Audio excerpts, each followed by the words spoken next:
Man, what's going on? It is Black History Month. It's February. It's a beautiful day today, and I got a beautiful spirit, a beautiful energy in here with us today at DAWA HQ, DAWA Studios. The legend, the homie, the musician, Bevis Griffin. What's up, man? What's going on? My man, 50 grand. Yeah, we finally did this, man. I'll tell you what. Honored to be sitting across from you, my brother. Yeah, it's been a little minute in the making. We've been talking about this, but we finally here, man. Well, it's hard to hit a moving target.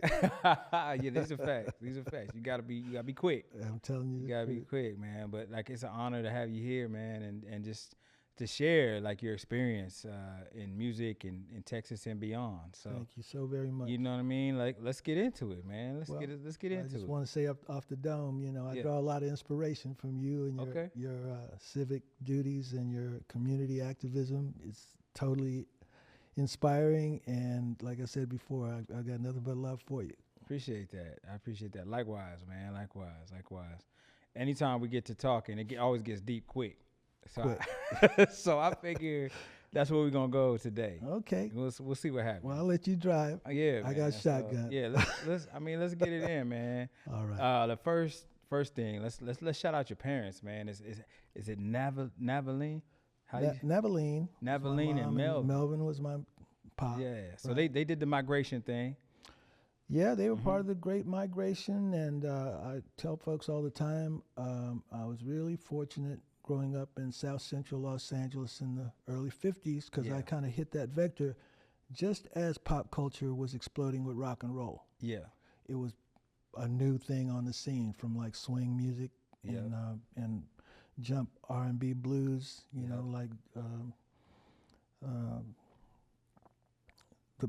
the style had, kind of evolved and mutated from the big band era of the 40s, post-World War II. Right.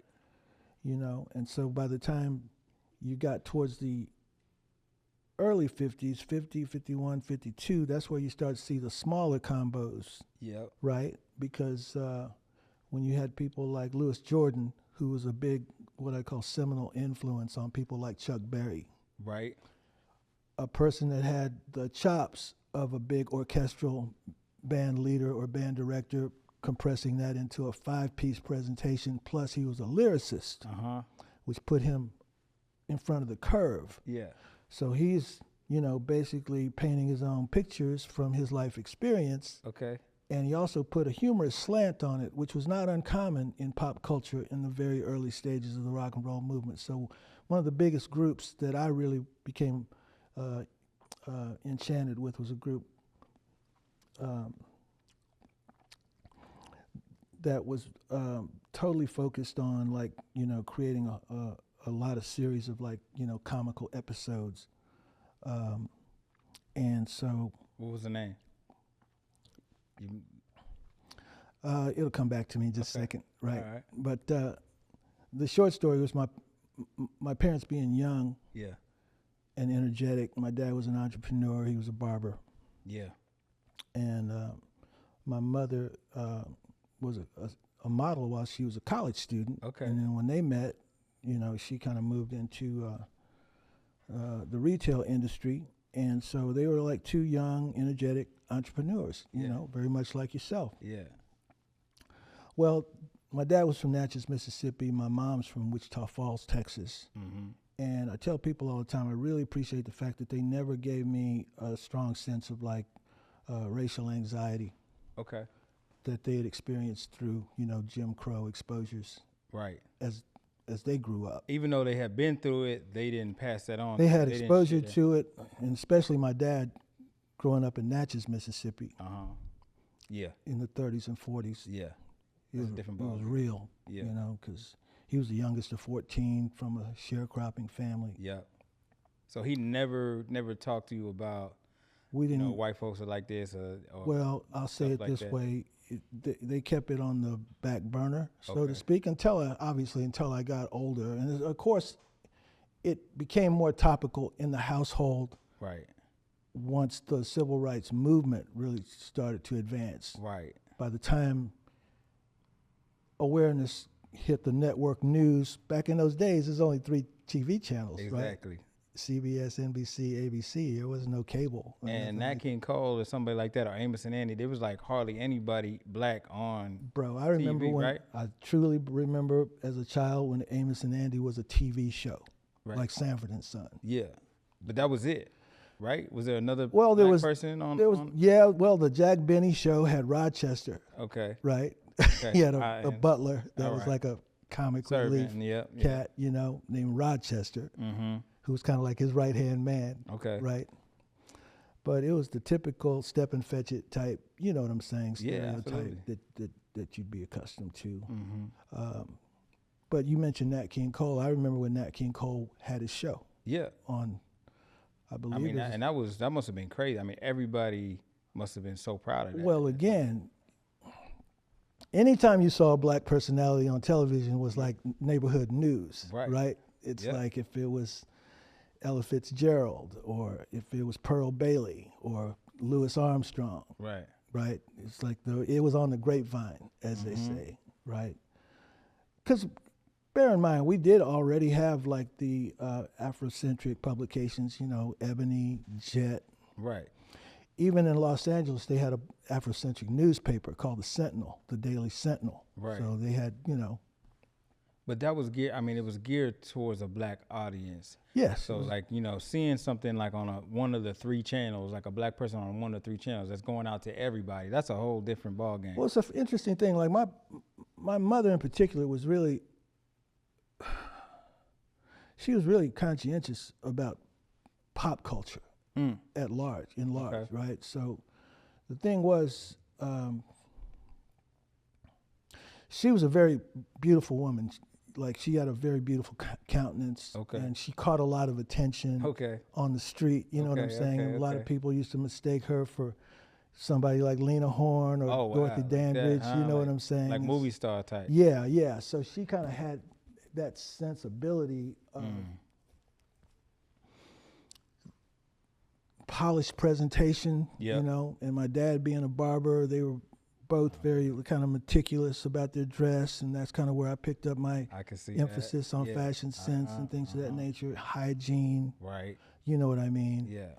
And without getting too deep into it,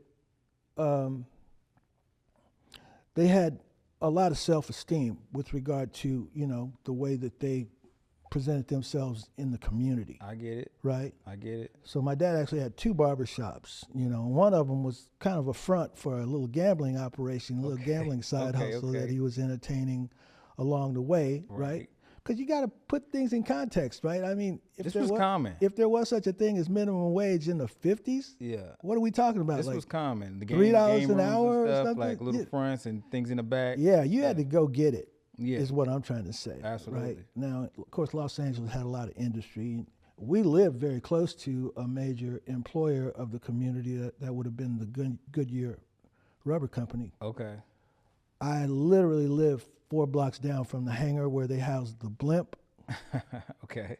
And that blimp would take off and float over my house like daily, like clockwork. Wow. And of course, as a little kid, I just run around in circles just bugging out. Yeah. Because I was throwing rocks at it or whatever, right? Yeah.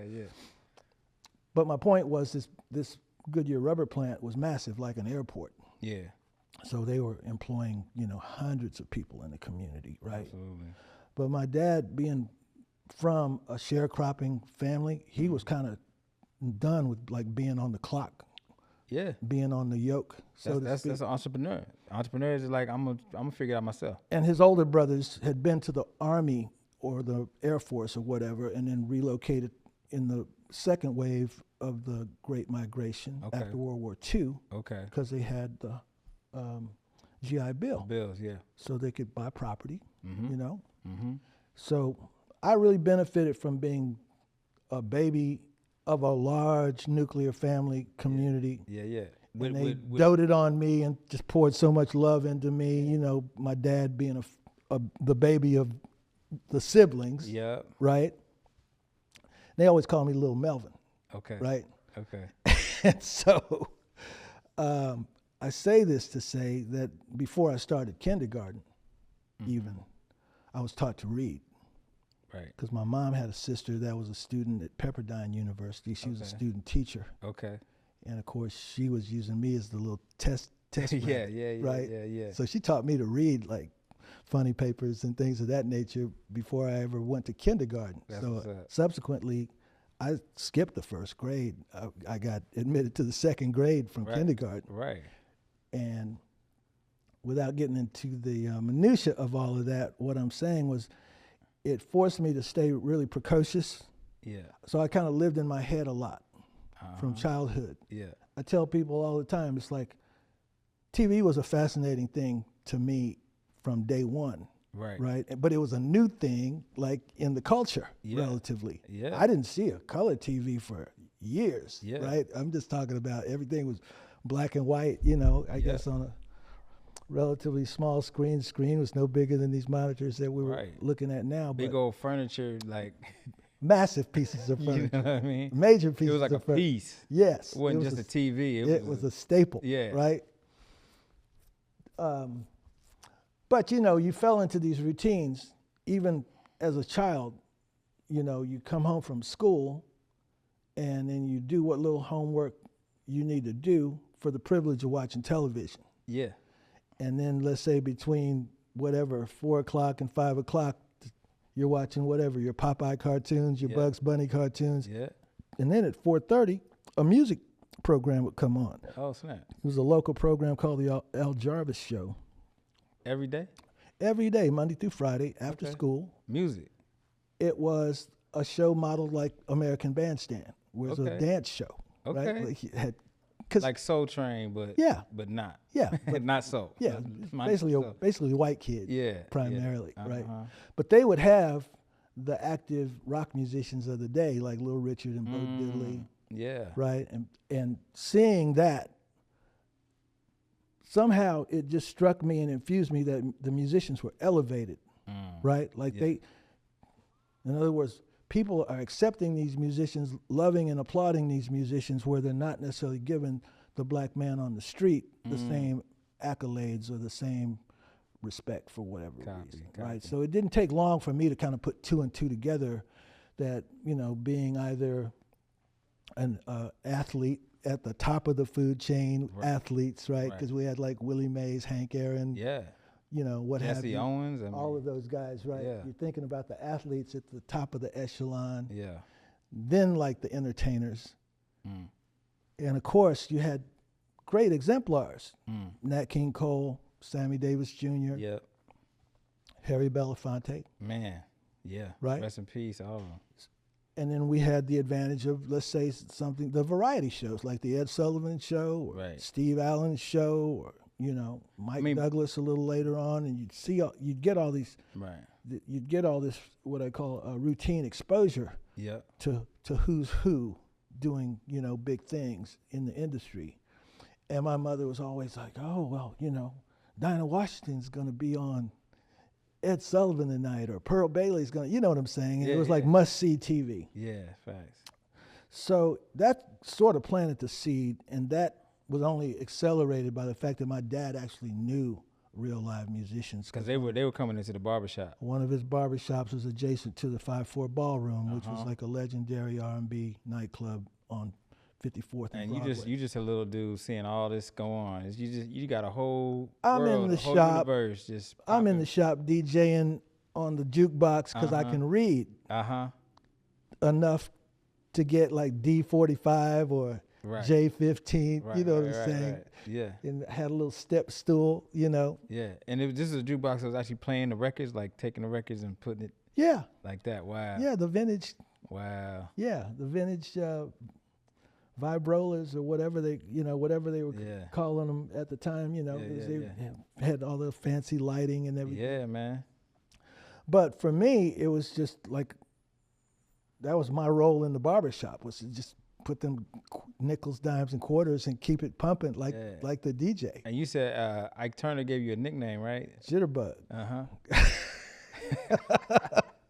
Did you see because Tina, I like Tina come through there? Because I like to dance. No, I didn't meet Tina till years later when I was older. Yeah. But Ike, you know, he's a street dude. Uh-huh. You dig what I mean? And so that was the thing. He used to move around. Yeah, he, you know, come to the shop, get clean with my dad. Yeah. Then he would have the rehearsals down at the nightclub, and every now and then he'd say, "Can little Melvin come down?" That's what's up. I'll keep an eye on him. What? You know, just a few doors down. And that was the big excitement, right? Yeah. Just to hear the live musicians and just be a fly on the wall, checking it all out. I mean, people's perception of South Central is like that it's very kind of hood, for lack of a better word, right? But back in that time, it was a thriving community. Am I right? It was very culturally diverse, first of all, and people are all often surprised to hear that. You know, like I lived at 835 East 74th Street between Wadsworth and McKinley, literally 4 blocks west of Central Avenue, which was the main thoroughfare at the flashpoint of the Watts riot. So the way you would think about it is maybe I was 4 blocks off of Congress Avenue. Right. If Congress Avenue was Watts. Yeah. And the thing that people can't put into context is that the scale of the riot was like if the riot started at the state capitol and went all the way to Bastrop. Wow. Or it went all the way to, you know, yeah, I'm talking about like 20, 25 miles. What? You dig what I mean? Yeah. Like a Godzilla movie, bro. Like that? Yeah. Yeah, because it rolled. Just like street by street, just coming down. It ensued over 3 days. Wow. Right? And so by the end of the second night was when they implemented like martial law and brought in like the National Guard with the tanks, heavy artillery. Right. And basically nobody steps out. The curfew, nobody steps out after dark. You're subject to be shot on sight. Right. Right? And you were, what, 10, 11, 12? Yeah. Plus, I wasn't like a night roaming kid anyway. Right. But just in general, you seeing this as a kid, though. Oh, bro. You watching it come towards you. I remember the day, the afternoon that it started. I was coming home from school, crossing this major thoroughfare from my school with my little schoolmates, and looking down the horizon of Central Avenue, we saw this big plume of black smoke. So like kids are curious, right? Like, well, let's go see what's on fire, thinking it's maybe 4 or 5 blocks away. As we keep moving in that direction, it's getting no closer, yet the cloud is getting more and more massive, right? Well, eventually we walked, God, I don't know, 10 or 12 blocks, and I'm like, well, I'm about to get in trouble for being late coming home from school. Right. I'm going home. Right. And of course, get home, the TV's on, and it's all over the news, you know, that this riot had erupted. And it was spurred by incident where police were mishandling this pregnant woman, you know, in broad daylight, and these cats on the street, you know, call them hoods or whatever, you know, but these cats were like hanging out on the street. And of course, they were fed up with it because it was common business as usual. Yeah, common. That's why I say, you know, when people got the flashpoint of the Rodney King incident, that's like, bro, that's just Tuesday. You know what I mean? Like, it's horrible as it is, and now everybody's in shock. It's like, no, man, that's just another day in the difference hood. is that it was filmed. We caught you. Yeah. You dig what I mean? Yeah. But my point is, people forget that original, before Daryl Gates, the guy that mentored Daryl Gates was this guy named Parker, this police chief last name Parker. And he had Klan affiliations. Yeah. And he was actually recruiting police officers out of World War II that had history in the South affiliated with the Klan. Yeah. So that LA police force was racist at the core. So there you go. For real, for real. Just a powder keg waiting to jump off. It's just a matter of time. So when you hear people talk about South Central LA and when they're talking about South Central, the reason they keep making references to Central, like Central was the lifeblood of the black community, the way that you think about Harlem and, you know, Broadway and Lexington Avenue in New York City. You know what I'm saying? It was Central has a very rich cultural history that mirrors that of Harlem. So South Central, you're saying, is just basically South Central Ave. Yeah, Basically. exactly. You know what I'm saying? But that's where you had an explosion due to the migration of black entrepreneur, black-owned businesses, theaters. So let's go ahead. Go ahead, I finish was that. going to say theaters, you know, medical offices, department stores, Thriving black community. thriving black community. I mean, let's talk about the impact of that moment and like how did that affect your family? How did it affect people around you? It was it was devastating, insofar as, first of all, it created an economic desert in the immediate district. Did things ever come back, or kind of never came back to what it Not was? at all. Not by any stretch of the imagination. The way that we perceive like FEMA or some sort of government assistance to a natural disaster, none of that happened. Nothing. Right? No, because you know, got to bear in mind there were insidious forces already in place, considering J. Edgar Hoover, Yep. right, with his agenda, and He's the FBI director at this point. oh yeah, Yeah. and without without discounting the fact that he had a predilection to basically initiate or foster like black genocide in South Central Los Angeles. So when you go back, let's say you fast forward to the program Snowfall, right? Right. That talks all about the COINTELPRO initiative. Yeah. In How they the, brought the drugs in and the the guns. late 70s, early 80s, and they were using So the. you saying basically you had to watch riots, then you have this FBI. That's what set up. and then That's it what set up the platform for COINTELPRO. devastation. Yeah. You feel me? Because what happened was immediately following the riot, when your commercial infrastructure is decimated, it's a desert. Yep. Like when you hear people talk about food deserts, desert. Yeah. and you also got medical deserts, Yep. and you got Financial. hardware deserts. Financial. Yeah, Mhm. you know what I'm saying? And it puts you in the reality of rocking a hard place, right? It's not a joke. Right. So those that could afford to relocate or migrate, that's what you call the white flight when you hear people talking about that, or even Hispanics like moved to a different part of Los Angeles, East LA, you know what I'm saying, became more populated as a result of the impact of South Central Los Angeles. And some people moved back. Nine back times south, out right? of Some 10, people went home, right? Back to the south. Some, just out of common sense, you know what I mean? Yeah. And others just were kind of like stuck like Chuck because maybe they had a mortgage or this, that, and the other thing, and they were just kind of like, Yeah. between a rock and a hard place. What did your family decide to do? For my father, it was really sad because he developed, an alcohol codependency as a coping mechanism. Obviously, he always carried a sense of pride about being an independent entrepreneur, and then when those businesses were destroyed and he wasn't able to get like instant financial relief to rebuild or relocate or whatever the reasonable next step would be, he put way more emphasis on the gambling aspect. Right. And that created extreme stress between he and my mother, precipitating or presenting himself in like domestic violence issues. And of course, my mother having a backbone, she wasn't having too many episodes of that before she was like, not today. Yeah, we out here. I'm the oldest of four. So, we had three younger siblings and myself in the household. Despite how tight me and my dad were, by then I was 12 going on 13, and my younger siblings were just codependent. So she was like, I'm going back to Texas and figure this out. Right. Meanwhile, deuces.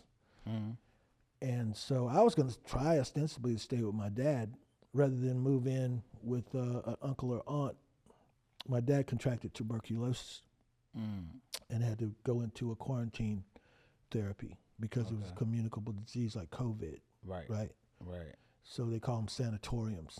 Right. So he had to go in for this treatment. And rather than me relocate to one of my aunts or uncles, which I theoretically could have done, my mother enticed me to come to Texas, and she kind of dangled this carrot saying, if you come to Texas, I'll help you get a drum set.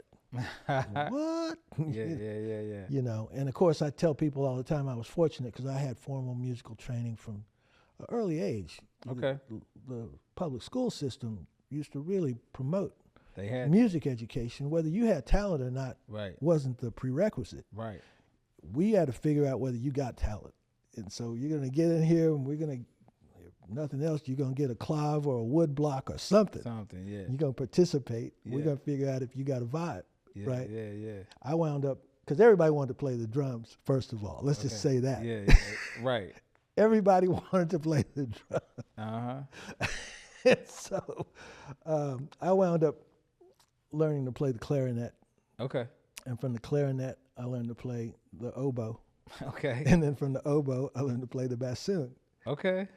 I was just thinking you're going to have a sax in there at some point. No, I probably would have got to it eventually, you know what I mean? But the thing was our programs were classical. Copy. Music, right? Right. And so I literally had a dedicated music teacher who became my tutor, a lady from Russia named Miss Debnikoff. Okay. Did you ever remember seeing like Dr. Ruth, the sex therapist? Yeah. Miss Debnikoff talked just like that. Okay. Right? Yeah. Anyway, sweet lady. Took a particular interest in the fact that I was kind of a quick study, right? And because we were learning to sight read, that really kind of put us in a situation where we started to travel around the city in intramural presentations and competitions. Okay. And the best of us wound up in this little ensemble called the LA Junior Symphony Orchestra. Okay. Right? And so the fact of the matter was I had participated to where I'd moved from like fourth chair to third chair to second chair. Right. And by the time it was time for me to go to Texas, I was about to sit in the first chair as an oboe player. Okay, right? At like 12. Yeah, I was gotten my chops together and got my embouchure and the whole thing. Yeah. But also by the time I was 12 was about the time when the Beatles came out. Right?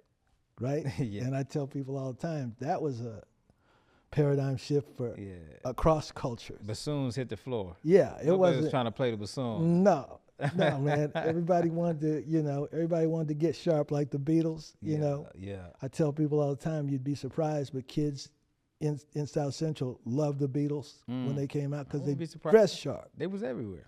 They dressed sharp. Yeah. We used to be able to get those little, what we call hoodlum priest jackets, the little gray joints, the joints with no collar, or the little velvet applique on the collar, right? Yeah. And everything was shark skin. Yeah. And a lot of those fabrics were iridescent. Yeah.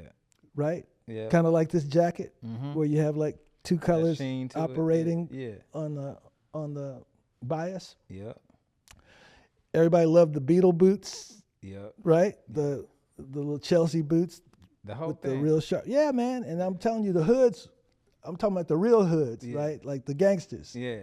Was down with that. They started rocking. You feel me? Okay. Yeah. So it wasn't like out of pocket. Nobody was looking at you sideways if you had like your little Beetle joints on. Right? Right. Plus, you got to understand the Beatles were kicking a lot of black music. Of course. Right? So, I mean, they were influenced by Motown, influenced, of course, by Chuck Berry, Little Richard. And influence? Come on, it's a little stronger than that. Well, I'm just saying, you know, they were representing. Yeah. You feel me? Yeah. But it was a fresh representation because of the four-piece format with the electric guitars instead of the horns and the keyboards and the whole 9 yards, right? Right. Well, for me, it was just like, what are these girls screaming at? You know, I hadn't even really hit puberty yet, right? Yeah. So I'm not thinking on the sexual tip that that's what it is, right? Just the attention. I was just like, wow, man, these guys really get girls excited. That's something. But nobody on the oboe on the late night show. On the real side of things, that wasn't happening, bro. But I digress. Where I'm coming from is by the time my mom enticed me to come to Texas, that's when the reality check set in, because when I moved to Wichita Falls, that city was segregated, like for real. For real. By train tracks. Like stereotypical. East side. Like wrong side of the East track. side of Wichita Falls was black. Right. You know. Like Austin. And in town. You know what I mean? Yeah. And of course, the other shock was that I found myself in the midst of a matriarchal household. This is my mom, her mom. Yeah. And then my mom's great aunt on the corner with my mom's great uncle, Uncle Clark, on the corner. Okay. Right? And they were kind of like pillars of the Baptist church. Oh, man, yeah. My uncle being the deacon, you know, he was one of the Masons. Wow, okay. Real upstanding gentleman. And my grandmother's side of the family is all from South Texas, like the Hempstead area. It sounded like they weren't really playing around. Like they were just serious, solid, solid Christian people. You know what I mean? That's what it sounded like. But they were well regarded in the neighborhood, caregivers in the neighborhood, big sharing people, right?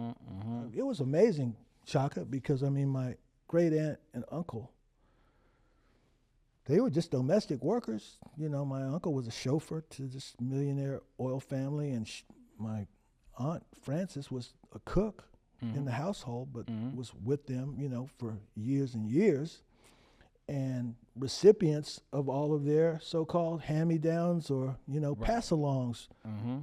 But it wasn't no joke. Yeah. I'm talking about they was hardly warned. You go into their crib, yeah, and we're talking about like Italian marble and you know, French Louis XIV marble tables. Yeah. You know what I mean? Yeah. And Miss So-and-so had just decided to redecorate and hand this up, you know. Yeah. So my point was I had the benefit of seeing a very beautiful, pristine household. Copy. And not that my family weren't tight, you know, with furniture and things of that nature, but these people were on another level. Different, yeah. You dig what I mean? It's just perspective. Like most people didn't have that, get that type of perspective. Now, the other thing that was interesting about it was, like I say, being in the matriarchal environment, I'm actually starting to hear how women think when there's no men on the scene, so to speak. Because you're still a kid, so they're not really paying attention to you being around. I'm just soaking it up, soaking it in, you know what I'm saying? Yeah. And they're really, I didn't realize how much they were helping me by just being on my ass all the time, you know, about making this bed right, you know, cleaning this toilet right, washing these dishes right. I mean, I learned all my domestic necessities on the regular, and it was like a must-do thing. It wasn't like if you feel like it. Right. Like when I say so, and don't forget. Yeah. You know what I mean? Yeah. Which kind of got me into this regimen of being like on point systemically. You know what I'm saying? I can't leave my house today without making my bed. Yeah. You feel me? I can't let dishes pile up in my sink. Yeah. Today, all these years later, it's like it's there. It's part of your program, deeply your DNA. ingrained. Yeah. And I didn't realize that was going to serve me well once I got out on my own. I wasn't thinking about it like that. It was just a nuisance. Yeah, of course. At the time. Of course. But they were basically just getting me in shape to be a responsible young man. You feel me? Yeah. And so I'm deeply thankful for that experience and opportunity, because what I will say is this. On the one hand, the street sense that I kind of inherited from my dad, I'm respectful and happy to have had exposure to that, but to have spent the quality time with my great uncle, who was like a World War I veteran, right? And he had an experience that even was more arduous than my father could have related to, because he was in the service as a black man. Yeah. Right? And what I loved about Uncle Clark was that he was very even-tempered, very soft-spoken. I never heard him like really just barking or getting loud. Okay. He was just confident. Yeah. He had a sense of internal security. Yeah. Right? Yeah, something you could just feel. It's just intangible. He was a strong guy, because I know for a fact that he worked for years as like a bricklayer. And if you know anybody that's done that sort of manual labor, right? Yeah. That handshake. Yeah. It's another level. I feel like there's just the people that take on that role are just more solid people in general. There's something about, you know what I mean, doing that work that just, yeah, you have to be solid. So I had this firsthand exposure to people that really took pride in their exactly. ownership, their property, you know, their personal presentation, their standing in the community, right? Mm-hmm. And of course, I had that spiritual grounding, like going to church. You know, you hear comedians talk about going to church Tuesday, Wednesday, Thursday. Well, it wasn't that severe for me. It wasn't quite that rigorous, but the church was a central cornerstone of your social environment, right? And so I'm not an individual that shies away from saying how much I really enjoyed that. You know what I'm saying? I really enjoyed that community. I enjoyed that celebration. I learned to really revel in the celebration of faith in that regard. And this is before I had any inkling of the fact of how, religion had been used as like a mind controlling That's for another element. episode. That's you know for what I'm saying? episode. I'm not going to cast that. Right. What I'm just trying to say was that it really gave me a strong sense of community and helped me to build faith, right? Mm-hmm. Meaning confidence that if you have patience in the beneficence of the higher power, you can make your way through difficulties. Yeah. Now, I say that to say, while on the one hand, my nuclear family in Wichita Falls was secure and kind of well organized, I could go 6 blocks down the street and the streets were no longer paved. They were dirt roads. And the homes were no longer afforded sidewalks. And the houses looked more like shacks than, proper foundational residences. And I saw that level of abject poverty that, you would have experienced in like rural Mississippi or Alabama or Tennessee in the 40s or 50s, like Depression era. A quick little 6 blocks. Yeah. And it was sobering. And I would hear my grandmother talk about it, and not in a way to where she was thinking in terms of herself as being above these people or better than these people, but she just felt so bad that they couldn't seem to, get a handle on pulling themselves up. Yeah, getting a... So my aunt and uncle were property owners. As it turns out that some of these, not some of those residences, but they had a few residences where they had tenants. And I would accompany them while they were on their routes to collect their, monthly rents or this, that, and the other thing. And I would see there.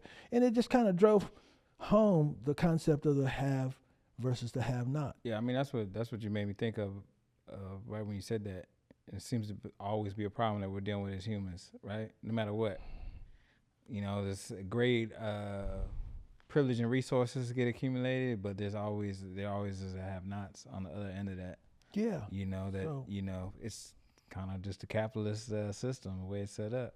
So you got to have somebody in the have-not position. So it was kind of imbued on me that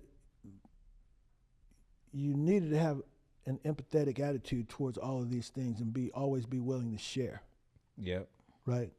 So even in school, I was one of those kids to where, if I had 2 sandwiches and another kid had 1, you dig what I mean? Or I got 2 cupcakes, somebody's going to get 1. Right. You dig what I mean? Yeah, and that was just kind of the thing that I fortunately figured out very early on. It was so much better to share, and by doing so, that's how I guess I gradually gained friendship inside of the community, because at first I was kind of paralyzed. I didn't really relate to these kids the way that they spoke. Because it's so different from South Central. Yeah, they spoke with a much more heavy drawl, Southern drawl, you know what I'm saying? Everything was, a lot more what I just call straight up country, you know what I mean? Yeah. And I didn't really think that they understood where I was coming from, because I like the Beatles, and they didn't know really what the hell is the Beatles. They're not even thinking, they're not thinking about things being like polycultural. And a lot of them had an abject resentment to the white citizens of the city, which is understandable. Yeah, for right? good reason. Because they're hearing about the feedback from their mothers. So many of their mothers are working as domestics. Wichita Falls was one of those communities that was considered like a nouveau riche oil and gas boom town. Okay. Where you had like a lot of ranchers that just found like natural gas or oil on their ranching property, you know, and it was like Beverly Hillbillies. Right. You know what I mean? Like Right. now all of a sudden they're millionaires Yeah. getting ready to build a cement pond. Like that. You dig what I mean? But they're still in that old school racist mindset. Facts. So I'm telling you, one of the first jobs that I had to help support my mom, I used to work at a golf course as a caddy, carrying golf clubs for these doctors and lawyers and Right. pharmacists and whatnot have you. And I would listen to the way that they talk to themselves, especially once they get out there on the ninth hole and now they're getting a little bit tipsy, they're getting a little lit, and their lips get loose, and they forget that I'm there. Okay. You know what I mean? Okay. And now all of a sudden they're dropping N-bombs, you know. I wonder what the poor people are doing today, that sort of stuff. You know what I'm saying? You know what I mean? Like, Okay, it's like really gross. And you just got to be silent. You just sitting there with the golf clubs. Just. I walked off on a couple of them, you know what I mean? Like literally just dropped my bags and said, you know. Yeah. Yeah, I can't do this. Deuces, you know? Yeah. Because it was just like a dagger. Yeah. You know? Yeah. When they you talking gotta, about they talking about you. Talking about your people. Yeah. Yeah. Yeah. And that sort of thing, right? And then of course one of their friends would like nudge him like, yeah. Hey man. Yeah, like whoa, go easy. You know, like that sort of thing. But you never forget those kind of things, right? And then that's the other thing, man. You see these people in this neighborhood. I used to ride a bicycle from the east side to the west side to this country club. I'm literally pedaling a bicycle 7 miles, you know, right, to and fro. Right. And this district was called Country Club. That was the neighborhood. It was called Country Club. The neighborhood was called Country Club. Yeah, and it's just mansions. You know, it looks like Brentwood or Beverly Hills. Beautiful homes, you know. Mm-hmm. Cadillacs, Continentals. You know what I mean? Yeah. Like that life. Yeah. And I'm out here, you know, walking whatever, 5-6 miles with a bag on my back for $7 or $8. You know what I mean? Yeah.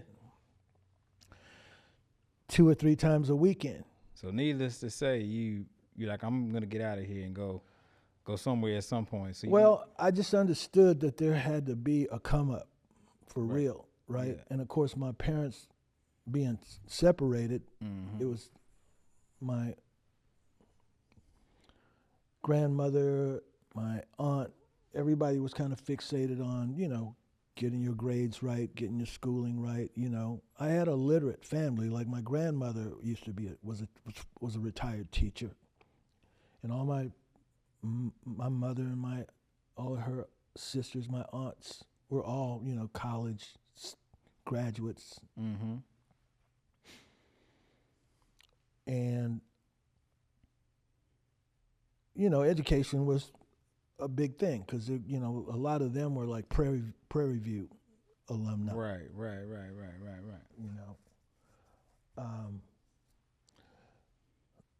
But for me, the thing was I was also getting this exposure to kind of fast forward. By 1969, they had implemented a busing program, a school busing program.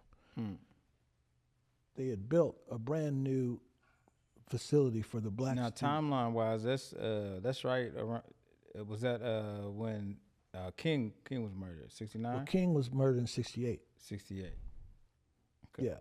So this is after that. Yeah, They're scrambling trying to. Shortly after that, Johnson had passed a bill that basically had mandated that schools be integrated nationwide. And Texas was dragging its feet. As usual. And Wichita Falls is dragging its feet in particular. Yeah. Now, the thing that made Wichita Falls kind of But this is a federal thing. A talking point, yeah. The Wichita Falls also was the location of a major Air Force installation called Shepherd Field. It was an important Air Force base. And that was the other major employer of the black community, right? So if you weren't working in somebody's home, 9 times out of 10, you were working at the base, doing whatever, maintenance, some sort of maintenance type position. And there wasn't anything in between. So my mother wound up being the first African-American working in retail in downtown Wichita Falls. She was a cashier at a Walgreens drugstore. that shit made the news. Something that's just mundane. Just being a cashier made the news. Something as mundane as that. That says a lot. You know what I mean? Yeah. About what was not possible. That was a big deal being a cashier at Walgreens. I'm trying to tell you, right? That's crazy. So, when you look at the microstructure of the East Side society, right? They had, a degree of black entrepreneurship, but it was so marginal compared to what I grew up around, right? It was literally like one doctor, 2 dentists that were black, maybe 1 dry cleaner, maybe 2 individuals owned filling stations, right?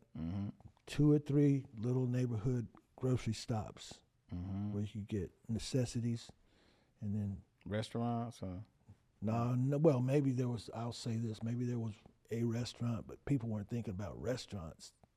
Everybody cooking at home. Yeah. Yeah. You don't have no money for no restaurant. Yeah, right. No, I get that. Yeah, you know what I mean. So, my point, it was very colloquial because the economic makeup of the East Side was probably, I'm going to conservatively say maybe 25% independent homeowners, 25% home renters, and then the rest was like projects. Right. Huge. Right. Projects. But before the project, you just basically shacks, basically. Well, there wasn't no. Because was a government. The projects were already in place when I got there. Oh, okay. Is what I'm trying to say. Okay. That wasn't something that he. So they actually had like projects, like government built. Yeah, and half, I'm saying conservatively, half of the black citizens were in the project. So only the people that worked in the, with the wealthy families or whatever, which is where your family was at, that's it. That was the best thing you could do. Maybe, they probably didn't have a post office. I know, like, when my dad was coming up, like, that was the thing, is like, get a job at the post office or work in the steel mill or whatever. But, like, the highest that you could kind of go in that thing was to work for some very limited. There was Midwestern University there. Which was like I use the expression like a 3rd class or C class, small college there, but it wasn't a black college, right? So that was another facility where black people could work, like cleaning it or doing. So working in the kitchen. Or so let's jump out of there, man, and kind of like get to. You getting to a point where you start like really thinking about music. Well, as I moved into the high school environment,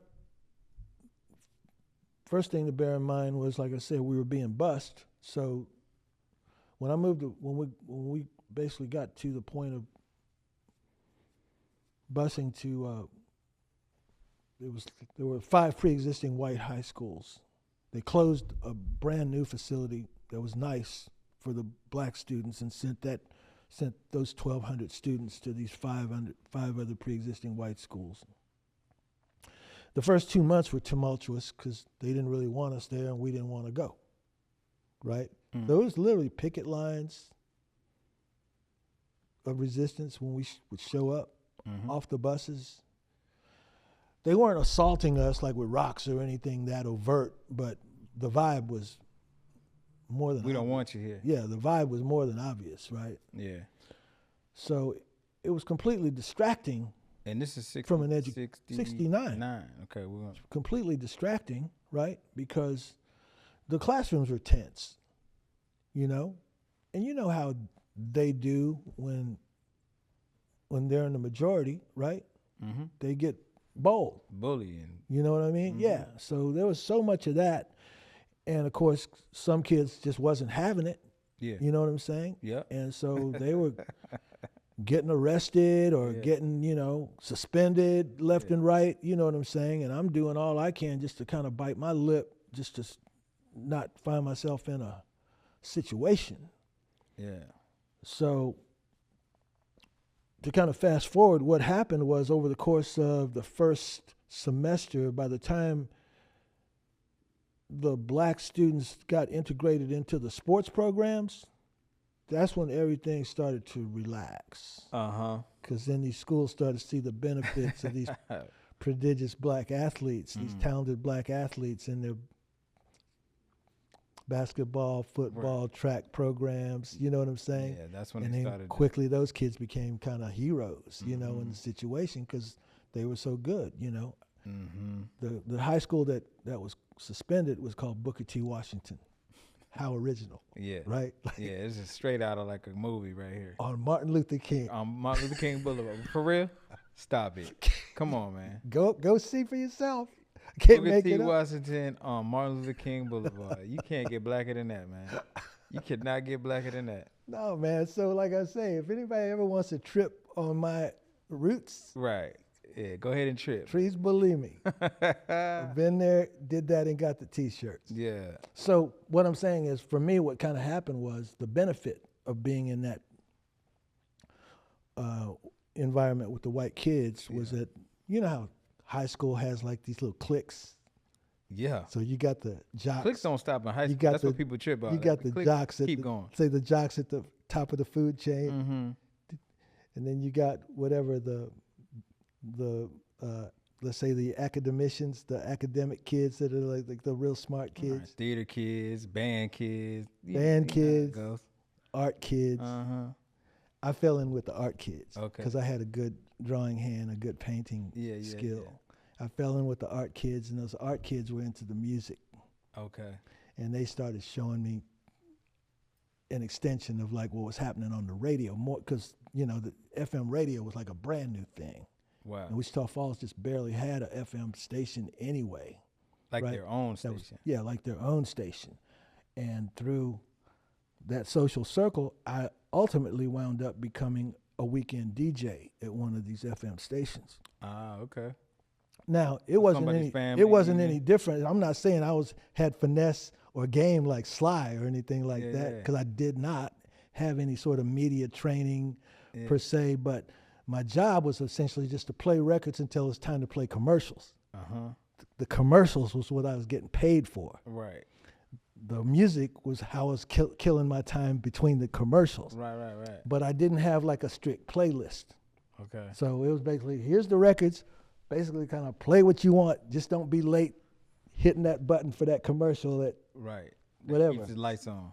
10:02 or whatever. Make sure that car commercial comes on Right. or that furniture store commercial What comes on. was it? What were they playing on? Tapes? Like, No, well, the commercials were basically in carts, like okay, cards. like Yeah, I know what you're cassette, talking about. like Yeah. So they had those back then with a little reel in it. yeah, Uh-huh.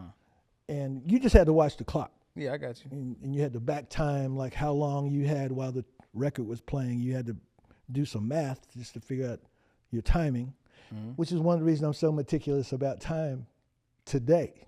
Like that's just a byproduct of that, just having to watch that clock like your life depends on it. Yeah. Because your job depends on it. But what I'm saying was that exposure to these kids that were a bit more affluent, they had cars and they could drive in and out to Dallas, Fort Worth, where the big rock shows were happening. Ah. And that's where they opened my eyes to like what was going on. So when I Got it. started seeing these groups like Grand Funk Railroad, Uh-huh. Steppenwolf, Okay. Led Zeppelin, Iron Butterfly, Yeah. Jimi Hendrix, Okay, you saw Jimmy? Yeah. Where in Dallas? In Fort Worth. Fort Worth. You know, and he was like the top of the food chain. Yeah. Right. God, he's a god. For real. Yeah. Meanwhile, black people are catching hell coast to coast. Yeah. Yeah. So that really made a big impression on me. Okay. You dig what I mean? Yeah. And just slowly putting two and two together, as I said before, because I've always just been very hyper observant, right? You know, kids are smart. Yeah. That way, right? They see what's going on. Don't think that they don't. Yeah. My thing was like, man, you know, that dude kind of looks like my dad a little bit. You know what I mean? Like, so I could like the Beatles or the Stones all day long, but they don't look like anybody in my nuclear family. This cat does. Right. Sly Stone reminds me of me. Yeah. You know, I can see young pictures of Sly, and I look at young pictures of myself. I'm going like, bro. Yeah. Yeah. Are you sure? Yeah. You know what I mean? I'm just joking, but my point I got was, it wasn't a stretch where I would, you know, when I was 12, I'd had to take one of my mom's wigs and put it on to play like I was in the Beatles or something like that in the mirror, right? Like, see how that would look, see what that look looks like. That's hilarious. I see it. So point being is I got this accelerated exposure to the church of what's happening now, apart from just what was on the top 40. So you go into that school, and these folks that have access to, you know, cars can go. Yes. Parents, you got a little bread. So now you're going out and you're seeing this world of rock and roll, and it's starting to get you turned. And in my case, these kids started to relate to me a little bit different because they like Jimi Hendrix and they like Sly. Right. And they, you know, and I used to try to dress like these guys as much as I could do on no budget. Right. You know what I mean? Yeah, but I'm trying to emulate the vibe. Yeah. And you got to bear in mind, this is like before Funkadelic was like a real thing that had popped up, you know? So I'm just looking at the blueprint that Jimmy and Sly had already kind of set up because they were at the top of the food chain. Yeah. Yep. They were right there in the echelon of the Beatles and the Stones and the Doors and what have you, right? So I'm just following the North Star, so to speak. And I had a friend in art school that had a band. And what I had been doing all along, Chaka, was I didn't have so much of a street clique activity. I was really kind of like a homeboy insofar as I would go to school, come home, do the homework, and then tuck myself into the garage for 2 or 3 hours with these drums until curfew, till 10 o'clock. That's when you had to shut it down. Yeah. But that was my routine. That was it. 24/7, 365. Locked in. For a year. Locked in. So by the time I got to my senior year of high school and I was going to summer school to graduate, I was 16 when I graduated. You never had a teacher? I didn't need one because I could sight read. I'm talking about in terms of the drums. No, I didn't need a teacher because I could sight read the notes. So I got drum rudiments. So you reading notes to play the drums? The rudiments, yeah. I had to practice the rudiments to kind of get the what they call the hand-eye coordination, the skill set. The rudiments were how you learn independence, right?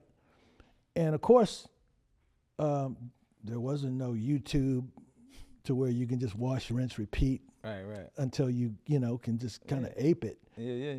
You had to stay glued to television. Anytime anybody was on TV playing anything, you had to be like glued to it. Right. You dig what I mean? Studying everything. There wasn't because there was no rerun of it. That's it. You got the one time. There was there was no DVR, VCR. There was no cassettes. There was no. If you snooze, you lose. Yeah. Right. And you see, once you watch it, you trying to run it back in your mind, like what just happened, bro. Trying to run to that garage and try to do that. So exactly. So my thing was, even before I was in a band, I just had a little record player console situation, and I would play the record, listen to the drum fill, and then stop the record and then play the drum fill. And then listen to it again and then play whatever the next bar was. And then I practice that. Because I'm listening to like Jimi Hendrix records, which are complex. That first album, like Are You Experienced, was elevated because that drummer, Mitch Mitchell, was like a jazz-influenced drummer. He was a student of like Elvin Jones. Right. You dig what I mean? So it was polyrhythmic. It wasn't just 2 and 4, boom, bap. No Ringo Starr type. No, it wasn't that. You know what I'm saying? So there was that, and then you're trying to put together like what people like J-Bo Starks and Clyde Stubblefield from James Brown's outfit were doing, right? And the only way to get it is just by like living with these records, like a DJ for real. If there was such a thing as a DJ in those days, I'm sure I would have been one, because I was deep in that wax, right? And I sorted out how to just incrementally capture, you know, certain segments, certain fills, which is what really kind of intrigued me about Sly and the Family Stone, because their drummer Greg Orecko was like one of the greatest innovators in that funk style, right?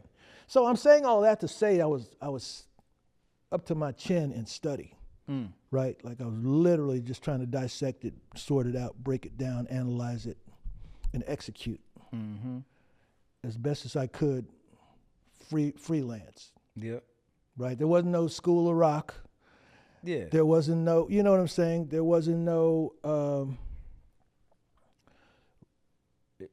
training wheels to speak of. You know what I mean?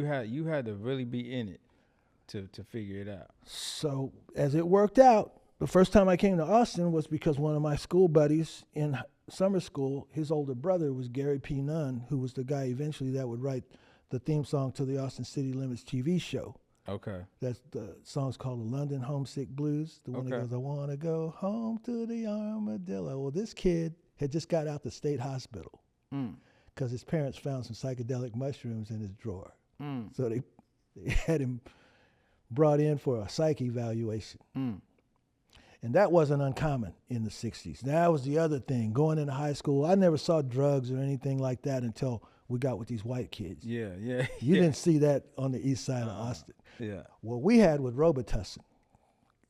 Kids that were too young to drink would drink cough syrup like lean. Yeah. But of course we didn't call it lean. Yeah. It was just Robitussin. Yeah. Crazy. Right? Crazy. Yeah. That's a whole nother thing. Yeah, no. But I'm just saying, like, I remember them doing that in high school. They call it Robo. Yeah. Roboing. Yeah, well, I'm just saying, for whatever. Well, see, you ain't got nothing. You gotta find what you can get. That disseminated from Vietnam vets coming back stateside from Nam into the hood that had developed drug problems in Vietnam. Bless you. Thank you. That's how that sort of nonsense, matriculated into the. So let's get into the music though. We gotta get into. So you checking all this stuff out. So my friend Jimmy, the fast forward, so I had these skill sets, and my friend Jimmy had this little group in Wichita Falls called the James Savage Reprise, and I remember that. And they were kind of playing around high school dances and this, that, and the other thing. So we had hit it off because we were in art class together. I graduated high school in the summer. I went back to Los Angeles ostensibly to rejoin my dad. My dad was not married, but he was in another relationship with another woman. So his household stability felt awkward because he had some other young boys in the house when I got there. Ostensibly, I was going to enroll in LA City College. I was actually kind of interested in architecture because I had a strong drawing hand, and I had an above average mathematics skill, right? So I was good in geometry, and I was exhibiting some potential, in that regard, and I was going to pursue it because I just thought that might be a cool thing to do. So before I got through my first semester at LA City College, my dad had given me a phone call saying, hey, he had gotten a phone call from one of his friends that had a blues band that was going out on a national tour supporting O.V. Wright, this blues singer, and wanted to know if I was interested in auditioning for the gig. Oh, okay. And it turns out that I was able to basically make this audition. I got picked up for the gig, and I wanted to, before I got chest deep in school, I wanted to just test it out. I wanted to just get out on the. I mean, what, you 18, 19? 17 at that time. 17, yeah. So I just wanted to break the ice and see what that whole situation felt like and looked like. Are you the type 17? You look like you're in your 20s, or you look like a little kid? No, I still look 17. I'm Okay. pretty sure. You know what I'm saying? But I did have a little style. You know what I'm saying? Because I'd been clocking Jimmy and Sly. Okay. You know what I mean? Yeah. So you the young dude. I'm assuming this kind of. But I just had like a 28-inch waist. You know. Was he an older dude? Oh yeah. OV Wright. Oh man, my God. This cat that I was with it wasn't OV Wright that I was rolling with. I was rolling with this cat named Alabama Slim. If you can believe that. Yeah. You know what I mean? Yeah, And this is some stereotypical, like, I swear, Alabama Slim, Booker T. Washington. This cat was a hardcore pimp, like for real. Oh, for real. You know, for real. Okay. You know, he played guitar and sang or whatever. Yeah. But he was kind of like, if you think about a prototype like Johnny Guitar Watson, right? Like that vibe. Yeah. Like, you ever heard that song, like Real Mother For You? Yeah. It's a Real Mother For You. That's like, Alabama Slim was like covering Johnny Guitar Watson and stuff like that, right? Okay. He was covering all the established cats like Little Milton and Bobby So he didn't Bland. really have too much of his original stuff. No, it wasn't at all. He was just touring, he playing just had popular music. he was just Alabama Slim on his hustle. You know what I'm saying? Because everywhere he went, he had something going on with a girl or a couple of girls or whatever. You know what I'm saying? It's kind of like a vehicle to just keep moving from city to city. Like, you know, I God play only guitar knows. over here and get some other God stuff only on. knows, right? But anyway, I'm on his coattails. Yeah. And you know, he's pushing a deuce and a quarter. You know, electric 225. You know what I'm saying? A big ass car. We're all piled up in it. He's pulling the trailer. You know what I'm saying? Okay. Hardcore, bro. You know, but we're out there. Yeah. Right. So I'm feeling it. Right. Like I mean, are you just a kid? Are they treating you like a kid? Or are they treating you like, you know what I mean? They kind of like, yeah, kid out. Bro, it's put it this way. I'll say it this way. They were giving me enough respect because I could play. But I wasn't getting no sort of star treatment, if that means anything. Yeah, I would assume that they would give you they would work you down, like yeah, like it was a little dude, like I think they would dudes type. They would just give me just enough money for me not to go home.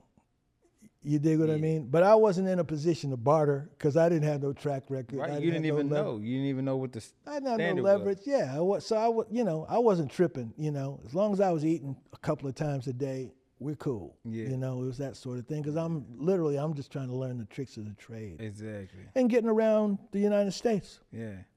So fast forward, we get into the fall of 1971. And, of course, the money starts getting funny once we get up into the Northeast because now it's starting to get colder, right?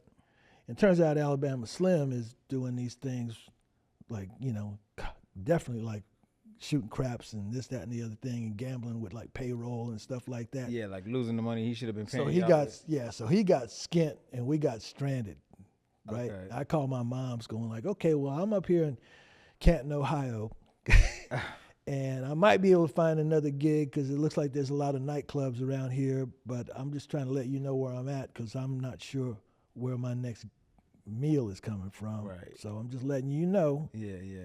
She said, well, while you're at it, you should give your little friend Jimmy a call because he's been calling me from Austin almost every other day. He's really getting on my nerves. I really wish you would just call him and let him know, you know, where you are. Maybe you guys can do something. And sure enough,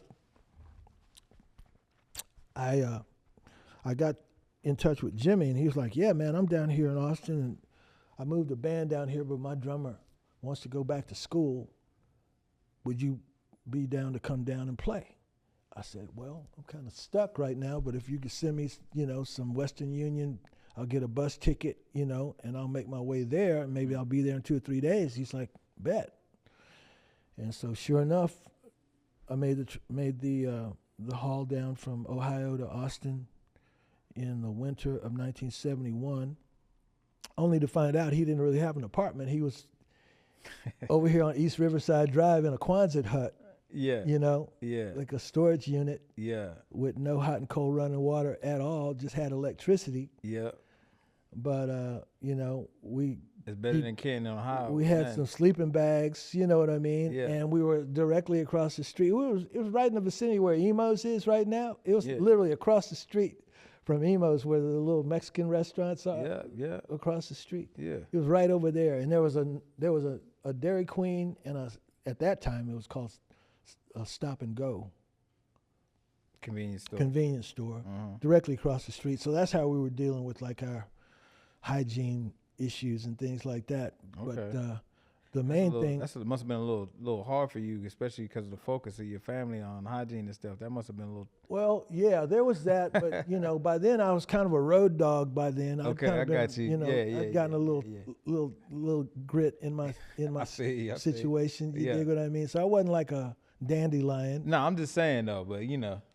But it was, man, kind of by the skin of your teeth, as they say. But the main thing was, you know, Jimmy was my friend. I knew him from high school, so we were tight, and it didn't feel sketchy, right? It was just a situation where there wasn't a lot of creature comfort, right? Yeah. But what we did have was time, uninterrupted time to rehearse, and we got like super tight over the course of 3 or 4 weeks. Mm-hmm. And within about 3 or 4 weeks, we got an opportunity to participate in a battle of the bands at this little nightclub called the South Door, which would have been on the east side of where Emo's situates now.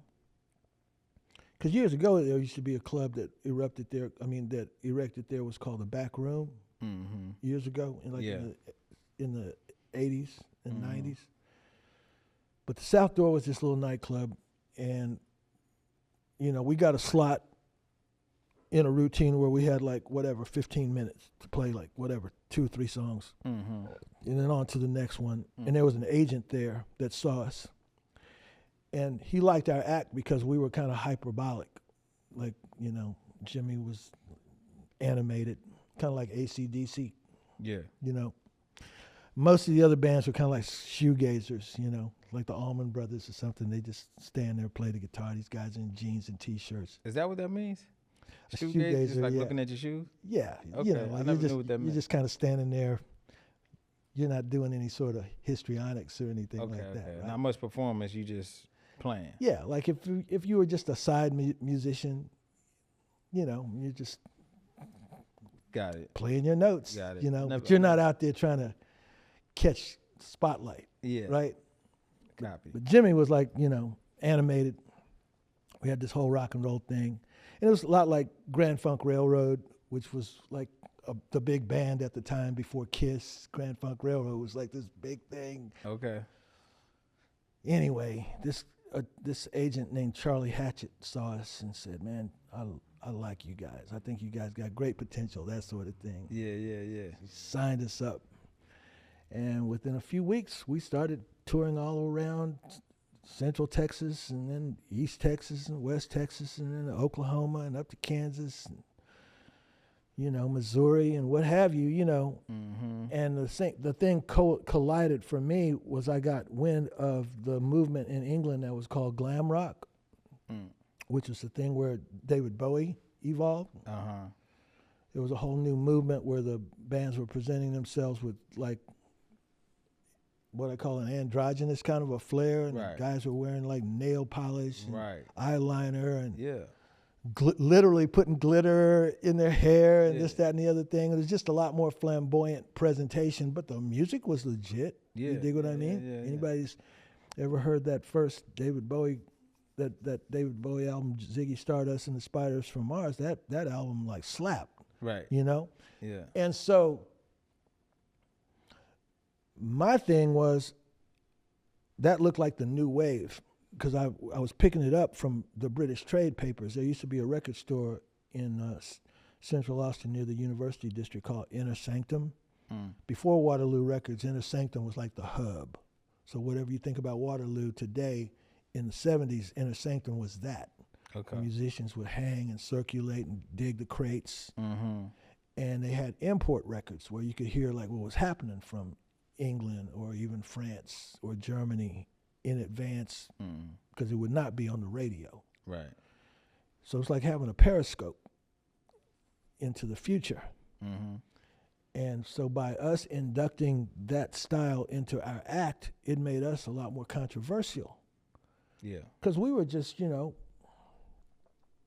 entertainers. Yeah, I mean, especially I feel like in this city, I mean, it probably wouldn't have been as controversial in a bigger city, but taking on that style here probably made you stand out, or people question like, what are you doing? What's interesting is it was a niche, as they say, right? Yeah. It wasn't like it was a wave that had taken hold in the United States. So people were looking at it curiously, like we were a curiosity. Right. But it turns out that there was a version of us in almost every other major city in Texas. Like in Dallas, there was a band called the Werewolves that were like on our tip. Okay. In San Antonio, there was a band called Bees Make Honey that were like on our tip. Copy. In Houston, there was a band called Texas that was kind of like on that tip. So everybody kind of had the same instinct. Yeah. But a different style of presentation, right? Mm-hmm. As opposed to what I call the pedestrian shoegazer approach to performance and entertainment. Right. We were entertainers. And you appreciate that, right? Yeah, like that's what sets Riders Against the Storm, apart from the average for sure presentation. Was just the fact that you really want to have an engagement with the audience, you know what I'm saying? You want to give them an experience. Yeah. So that we were dead set on that. But the thing about it was the lion's share of Texas was still segregated. Right. Outside of Austin was like the exception to the rule. Little bubble. It was so much more liberal, so much more progressive because you had like young entrepreneurs booking and running the clubs. Right. Right. And they were like in control of the zeitgeist. Mm-hmm. Right. So we had an embrace in the city. We were fine. Yeah. Nobody was looking at it as side-eyed. They were like, oh, you guys are just energetic as hell. You need to calm down. Right. You know what I mean? But we like your music, that sort of thing. I get that. But when we would like migrate to these, what I call the hinterlands, like East Texas, getting to Kingsville. Yeah, they're like, what you boys Beeville doing with this music? Oh my God, well now you got this element to where like the girls are digging you, the boyfriends hate you. Right. Right? Yeah. And you're multicultural because my lead guitar player was like Asian. I'm black. Yeah. Our bass player is white. You dig what I mean? Yep. So we had this dynamic that they couldn't handle. You know what I'm saying? And because girls were digging us, there was like a jealousy factor that was exacerbating situations. And then now we're not even talking about the police who would harass us just on general principle. Right. Because back in those days, just having long hair was enough to get you hassled if you were white. Now, when you get a mixture like us, it's like, I use the expression, it's like being black 2 or 3 times. Yeah. You know what I mean? No, because now you're under this triple scrutiny. Not only that, because then they brought like homophobia into the equation, right? Because we've got like blonde and blue hair and nail polish on and whatever have you. You know this thing? They tripping.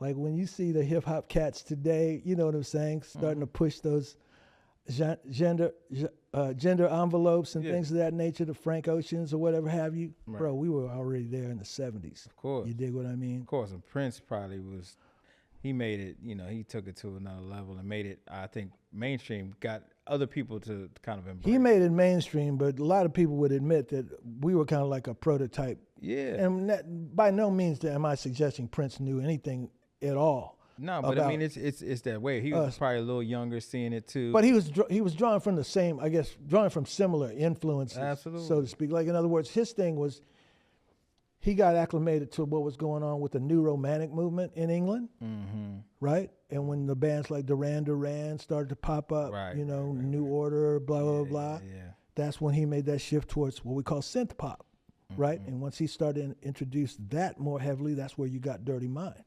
Right. You dig what I mean? Right. And the fashion sense that went with it, because you had also had those acts from '77 like Adam Ant. You know what I mean? Yeah. Boy George. Yeah. The Culture Club, all you know that. What I'm saying? All this stuff that came in the wake of the punk movement, and as punk moved into new wave, that's where Prince intersected those influences. Got it. So it was a similar kind of narrative insofar as I intersected with like David Bowie and T-Rex and Roxy Music and Slade, you know what I mean? Yeah. But 10 years before that. we're gonna have to run this back. We're gonna have to do another one, man, because we're running out of time here. Man, but listen, I want to touch on a couple more things before we walk up on out of here. Most def. Talk to me about like Austin, what you've seen like in terms of the change in the city, just like how much it's changed since from those days to now. I'm encouraged and I'm horrified simultaneously. Talk about it. And I say that because I had the advantage as a young, aspiring musician to just learn by trial and error and just kind of like fly by the seat of my pants and live by the skin of my teeth. Because, shelter was relatively affordable for all intents and purposes. And the gentrification of Austin in our modern day and age is untenable. I mean, it's just terrifying to think how a young, aspiring creative can maintain a domestic stability, when a situation is like you got to pay a minimum of maybe $1,500 a month just to rent in a place. I couldn't even imagine that. I remember we used to rent like duplex houses and things like that for $350 to $500 a month, and it'd be 3 or 4 of us living in a spot. You know what I'm saying? Yeah, man. And we could get a loaf of bread and peanut butter and whatever and chop it up. You know what I'm saying? And we can make do. And you could get hamburgers, 5 for $1 or whatever. And it wasn't great food, but it was food. It wasn't garbage. You know what I mean? And you just would make do. I mean, I can barely buy tacos for less than $7. Yeah. A taco. You know what I mean? Yeah. A taco shouldn't be more than $1.50. Right. Right? Them days is gone. My point is, I just can't. I shudder to think, what a young creative would need to just sustain enough stability to have a relaxed mindset or just a focused mindset, to maintain a domestic lifestyle. Because without that, you're operating at a handicap constantly. And I can only truly tell you that, without the love of the females in the community as a young musician, we would have been in bad shape. It was a situation where I just felt like the females that had like jobs as waitresses or working in department stores or what have you, they had some form of stable income that we weren't accessible to. Yeah. Because we looked so wild, you couldn't get a straight job. Right. So I use the expression, it was a lifestyle choice. Yeah. For us, absolutely, that put us at a distinct disadvantage because you couldn't work in any sort of retail setting with like blonde and blue hair and black fingernails and things of that nature, right? Yeah. Now, today you see that all the time. Right. I see kids that look extremely goth, right? Right? Working anywhere. Yeah, Walmart, wherever. Whatever, you know what I'm saying? It's not a thing. But back then, it was like a barrier. Yeah. So I used that expression back in those days. It was, you couldn't have been more haphazard unless you were like joining a bike gang like the Hells Angels or joining the Ringling Brothers Circus. Yeah. You know what I'm saying? Because you were treated like an outcast. Right? The only place that you had a safe haven was the nightclubs after dark. No, I mean you make a a point there. And I think that's why we're in DAWA Studios right now. There's a free studio. People can come in and create content here on Tuesdays and Wednesdays. It's like we need some safety nets. We need some resources that are available to us because without that, if you don't have someone that can kind of float you or keep you afloat or whatever. It's almost impossible to follow a career as a creative these days. Most creatives have, a full-time job and then they're doing stuff on the side. So, it's that big change of affordability has, forced people into, working multiple jobs as opposed to like being able to, like you said, so much of creativity is just the time and space, right? To try things, to experiment.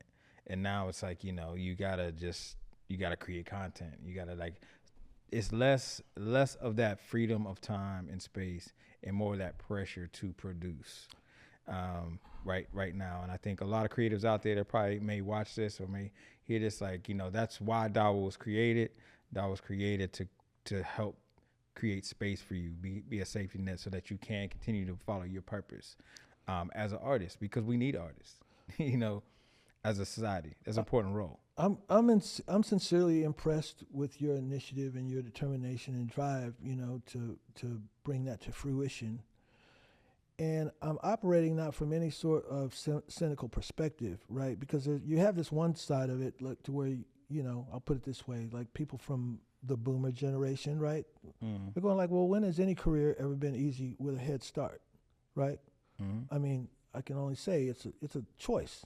It's not a curse, Yeah. right? It's like you make a choice. That's right. And there's sacrifices that go with those choices sometimes, Yeah. And I was always resigned to play the long game, right? Like, I don't care if I'm only eating, Cheetos and popcorn for 5 years, as long as I can get that $1 million check on that 6th year. Mm-hmm. You dig what I mean? Or whatever, yeah. It would have all been worth it.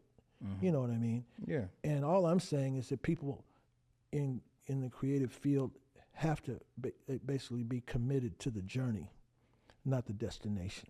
Absolutely. You feel me? I think, but it's more and more challenging to hold on to that, because even like you're talking about Cheetos or whatever, it's more it's way more expensive now to buy a bag of Cheetos than it was back then. Oh, I'm telling you, the guys. Yeah. But I think artists are always going to find a way to do it. Yeah. But I think Austin hasn't done a good job of adjusting with the rising cost. So like that's why something like DAWA for me is necessary to kind of fill in that gap, because like if you're not going to create with the the wages are not rising at the cost of housing or food or any of that, then like people are going to need some resource and some opportunities to do things where the barrier of money is taken away. Well, the thing that I struggle with, just personally, my observation is I'm always frustrated when I see nonprofits constantly on what I call the hamster wheel of needing to be refunded, replenished, when I know that I'm living in a multi-billion-dollar economic community, right? Like, Austin is wealthy. Yep. And you know better than most, right? Yeah. Like how that money like flows and disseminates. What I'm saying is maybe something that you and I might want to consider for another future episode is something a little bit more focused on education towards like best steps and practices Economic. for the independent creative, because some have managed to figure things out. Absolutely. You feel me? I Yeah. mean, when you look at it through a broader lens, right? Especially with the advent of like hip hop business practices, the way that some individuals have really figured out how to leverage their brand into other commodities, and other commercial entities, in partnership and sponsorship and what have you. I'm not saying that anybody should be looking at music as a get rich quick scheme. It's not. Right? We know that. My point is, it's just as arduous as a career in athletics, to where you literally, it took you your whole life to get to a point to where you become a viable commodity, right? Your whole life. And this is what I can tell you firsthand. I know what that feels like. Right. The fact that I didn't necessarily capture the brass ring into the next echelon doesn't mean that I wasn't there. I had worked my way to a certain level of potential, and it just didn't manifest and break my way. But that in itself didn't crush me. It certainly stressed me the hell out. Right. You feel me? Yeah. And that's where I feel like my attention towards like mental health and wellness have come to fruition. Right. Because I have my exposure to like depression and even suicidal ideation as a result of, your experience, mental experiences, Yeah. But I also like the expression, if it doesn't kill you, it makes you stronger, right? Because once you've withstood a tremendous setback or a trauma, or a series of traumas, some of us are just blessed with resiliency, you know, and I happen to be one of those people that have like a high level of resiliency. And so I'm just trying to basically, reward my higher power with putting my efforts towards uplifting others on a daily basis as yourself. Yep. You know what I'm saying? Because I feel like that's a life worth living. Absolutely. I've never felt better than putting a smile on somebody else's face. We're gonna end on that one, man. I you know what I mean? Because we could keep going, but like I that's a great way to end it, man. Okay. I appreciate everything you shared today. We definitely got to do another round of this. Okay. But we out of time for the day, man. Well, all right, my man. Thanks for coming in.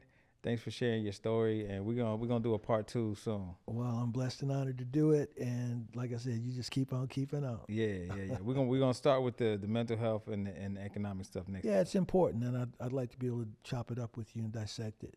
Already. Appreciate you, man. My man.